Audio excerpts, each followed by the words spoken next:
ఒకరు మనల్ని విమర్శిస్తుంటారు. విమర్శ కూడా సకారాత్మకంగా తీసుకుంటేనే అప్పుడేమిటంటే వ్యక్తిలో మార్పులొస్తాయి అన్నది గమనించాల్సిన అంశం. Sir 21 100% strike rate Janasena. ఇప్పుడు చూస్తే ఈ సర్వేలో 14 మందికి మీద వ్యతిరేకత ఉందని డైరెక్ట్‌గానే మాట్లాడే పరిస్థితి. ఏంటి ఏడాదిలో రాక వచ్చిన అవకాశాన్ని సద్వినియోగం చేసుకోవట్లేదా? లేకపోతే ఈ సర్వేలదే తప్పని మాట్లాడే పరిస్థితి ఉంటుందా?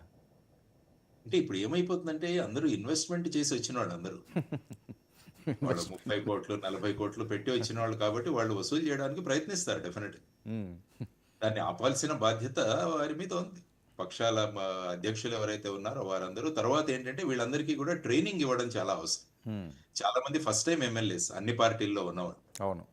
అందరికీ కూడా ట్రైనింగ్ ఇచ్చి ఏ విధంగా మనం చూసుకోవాలి.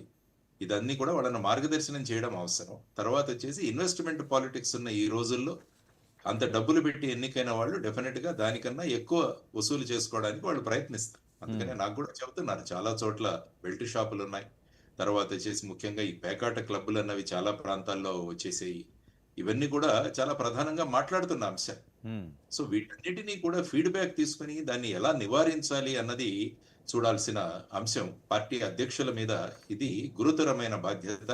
అది వారు గమనించాలి.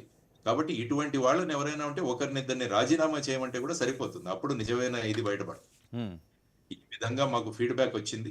స్వతంత్రంగా గూడా ఇంకొక సర్వే చేయించి, మన పాలిసీలు ఏవైతే ఉన్నాయో మీరు సరిగా అమలు చేయట్లేదు కాబట్టి, మీరు ఈ ఎమ్మెల్యే పదవికి మీరు అనర్హులు. కాబట్టి రాజీనామా చేయండి అని ఒకరిద్దరికి జరిపితే సెట్ అయిపోతారు. ఏమవుతుంది? ఆటోమేటిక్‌గా సెట్ అవుతది. హ్మ్.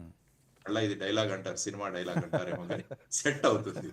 అది చేయాలి. అందుకనే రీకాల్ సిస్టమ్ లేదు మన దగ్గర. హ్మ్. ప్రజలకు నచ్చకుంటే ఎమ్మెల్యేలను తిరిగి పిలిచే అవకాశం మనకు లేదు కాబట్టి పార్టీ అధ్యక్షులు ఇటువంటివి వచ్చినప్పుడు వాటిని సునిశితంగా పరిశీలించి ఇండిపెండెంట్‌గా ఎంక్వైరీ చేయించి ఒకరిద్దరికి ఉద్వాసన పలికితే ఏమవుతుందంటే అందరూ సర్దుకుంటారు అన్నది నా అభిప్రాయం. సార్ మరొక కీలకమైన అంశం సార్ ఈ నిమిషప్రియ కేసుని ఏ రకంగా చూడాలి సార్?